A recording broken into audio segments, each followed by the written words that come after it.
রবিবার মানেই খুব ব্যস্ত আর একটা চাপের মধ্যে দিয়ে দিন যাওয়া। যদিও ওই দিন আমার একটু লেট উঠা হয় আর তারপরে যেন শুরু হয়। ছুটি থাকলে তো একটা কোনো কথাই নেই, আর আরও উপর লেট করে ওঠা ভীষণ একটা কষ্ট হয়ে যায়।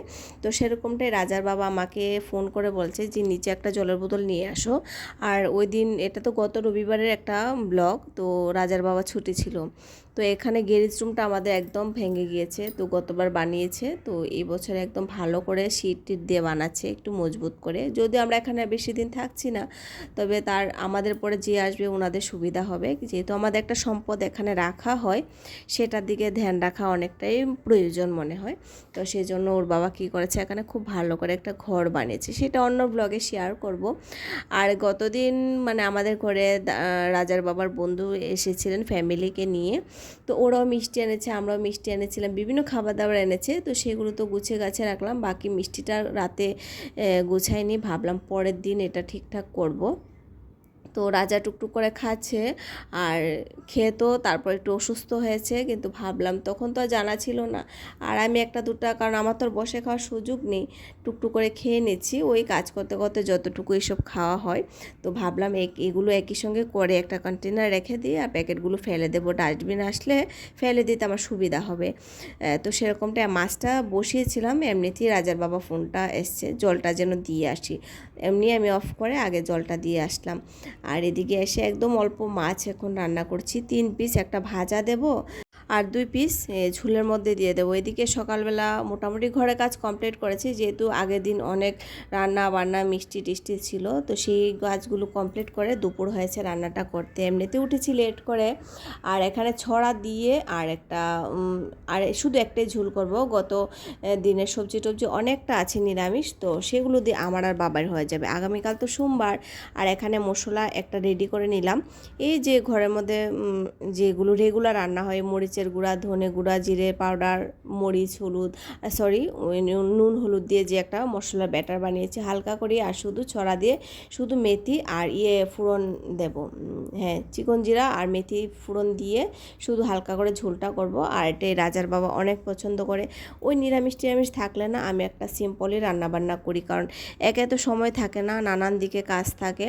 আর যেহেতু ওর বাবা একাই খাবে, তো সেজন্য এত তামঝামে গেলাম না, একটা ঝুলি ভালো করে করেছি আর সেটাতেই রাজার বাবা খেয়ে নেবে। বাকি তো বললামই সবজি টবজি বাঁচা আছে বাস। আর এমনিতেও আমাদের মেথি সম্বাসের মানে তরকারি খুব পছন্দ করে আমার শাশুড়ি, আর সেগুলো হয়েছে আমাদের পছন্দের খাবার। এমনিতে হয়েছে বাঙালিরা আমরা এইভাবেই বেশি পছন্দ করি। তো যাই হোক, এ দিয়ে কষিয়ে টষিয়ে রান্নাটা করলাম। আর এই যে পাতলা করে ঝোল দিয়েছি, ঝোলটা কিন্তু আমি মাছটা তো আলাদা কড়াইয়ের মধ্যে ফ্রাই করেছি, আর এখান থেকে ঝোলটা আমি অল্প একটু আবার বাবার জন্য উঠিয়ে রাখবো। আর লাস্টে একটু কাঁচা লঙ্কা দিয়ে দিলাম, তাহলে ফ্লেভারটা ভালো আসে। গত কিছুটা ব্লগে আমার ভালো ভালো মেসেজ এসছে, এক দাদা করেছেন, খুব ভালো ভালো কমেন্ট এসছে, আমি রিপ্লাইও দিয়েছি। দাদা কনফিউজ ছিল যে আমরা যে পুজোর পায়েস করি, যে এটা কি মহিষের দুধ দিয়ে করি নাকি দিয়ে, মানে দুধ তো আসে, আমরা কি দুধটা কি। অ্যাকচুয়ালি আমরা ঘরে রোজ যেটা নিই সেটা মহিষের দুধ নিই, আর কখনো গায়ের দুধও নিই, কিন্তু পূজার যে ঘি আর মানে পায়েস রান্না বান্না করি, সমস্ত পূজার কাজ কিন্তু আমি গোমাতার দুধ দিয়েই করি।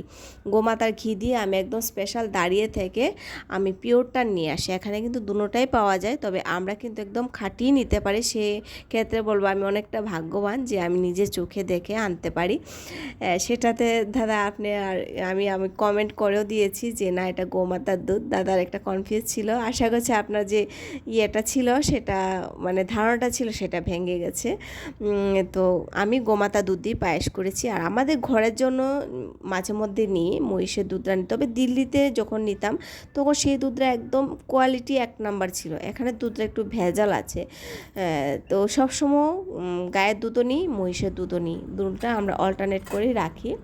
আর এদিকে সেই সমস্ত কাজ কমপ্লিট করতে করতে ওই দিন অনেকটা বেলা হয়েছিল, উঠেছি ঘুম থেকে অনেকটা লেটে, সানডে ছিল।